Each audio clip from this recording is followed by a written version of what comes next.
오늘은 요한계시록 정복 시리즈 두 번째 시간입니다.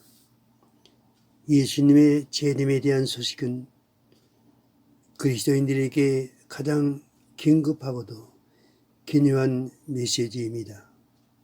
만약 하나님의 종이 이 메시지를 등한히 하게 되면 악한 종이란 책망을 듣게 되며 주님은 이들에 대하여 엄히 때리고 외식하는 자에 받는 유례 처하리라는 말씀으로 경중해 주고 있습니다. 반면에 충성되고 지혜 있는 종이 되어 양머리들로 주 재림을 소망으로 예비하는 생활을 하게 하면 주님은 그런 종들에게 그 모든 소유를 맡기리라는 말씀으로 복을 주시겠다고 약속하셨습니다.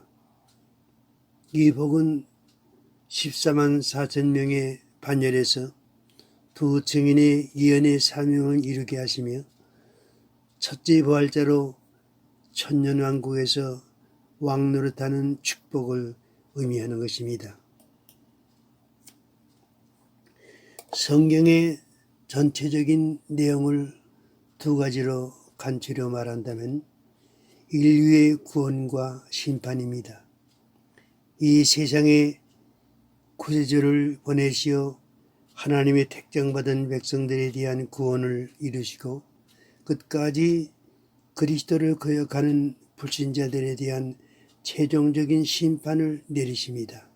이 두 가지 하나님의 섭리가 성경 전체의 쌍벽을 이루고 있는 것입니다. 요한계시록의 주요 계시는 이렇습니다.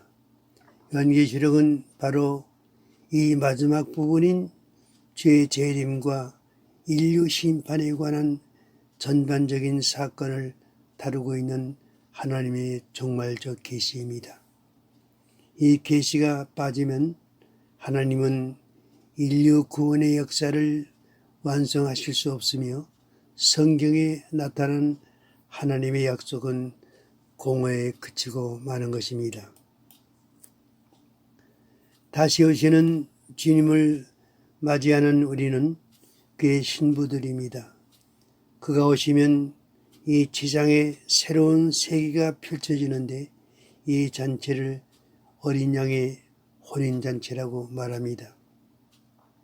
이 어린 양의 혼인잔치는 곧 그리스도와 더불어 누릴 천년왕국에서의 성도들의 복된 삶을 의미합니다.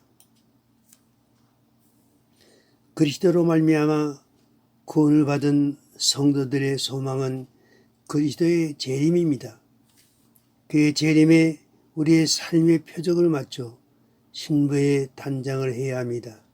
이 같은 복된 신부로서의 단장을 위하여 계시해 주신 성경이 바로 요한계시록이며 그래서 3절에서는 예언의 말씀을 읽는 자와 듣는 자와 그 가운데 기록한 것을 지키는 자가 복이 있다고 말씀해 주고 있는 것입니다. 요한계시록은 사도 요한이 반모섬에서 기도하는 중에 받은 종말의 계시입니다. 계시란 말은 아직 나타나지 않고 숨겨진 어떤 비밀이라는 것을 의미하는 말이 아니라 그 비밀한 내용이 공개되어 그것을 드러낸다는 의미가 됩니다. 하나님은 창세기를 시작하여 요한계시록에 이르기까지 숨겨져 있었던 하나님의 구원의 비밀한 섭리를 우리에게 모두 계시해 주셨습니다. 그러므로 하나님의 구원의 섭리로부터 죄의 재림으로 오는 인류의 심판과 천국에 이르는 모든 비밀이 하나님의 계시로 완전히 드러난 것입니다. 요한계시록은 사도 요한이 받은 종말의 계시를 아시아 지역에 있는 7교회의 편지로 보내졌던 내용들입니다. 본서의 이름이 요한계시록인 것은 요한이 이 계시를 받았기 때문입니다. 옛날 번역 성경에는 묵시록이란 이름으로 불리기도 했으며 성경대로 표현한다면 본문 서두에 있는 그대로 예수 그리스도의 계시인 것입니다. 사도 요한은 유배 당시 pat모섬에서 이 정말 계시를 받았습니다. 요한은 이 계시를 pat모섬에서 받았다고 했습니다. 사도 요한이 이 계시를 받을 당시에 자신의 형편에 대하여 9절에서 하나님의 말씀과 예수의 증거로 인하여 pat모라 하는 섬에 있었더니 라고 말씀해 주고 있습니다.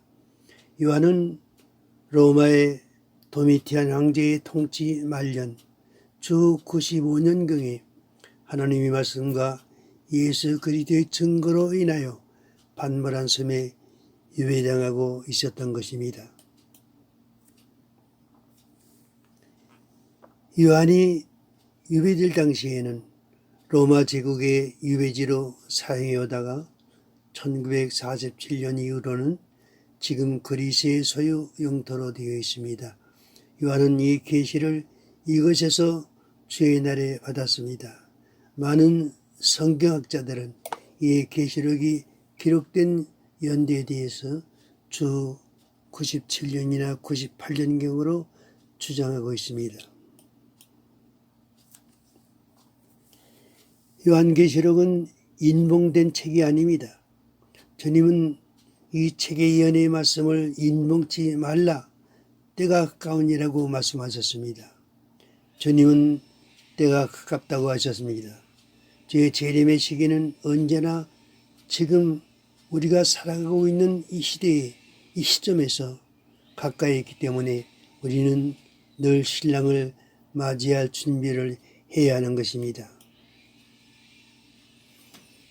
다만 요한계시록에는 종말적인 시대적 징조에 대해 자세히 계시해주고 있기 때문에 우리는 이번 기회에 요한계시록을 공부하면서 이 모든 문제에 대하여 성경적인 해답을 얻게 될 것입니다. 우리는 분명히 밝혀주신 하나님의 계시에 어두운 자가 되어서는 안 됩니다. 이미 개봉된 요한계시록을 다시 인봉하여 성도들의 눈과 귀를 멀게 하는 일이 있어서도 안 됩니다. 여러분들은 예언의 말씀을 읽고 듣고 지키는 자의 반열에 서서 주의 재림의 소망을 가지고 그날을 위해 준비하는 주님의 신부가 되실 수 있기를 바랍니다.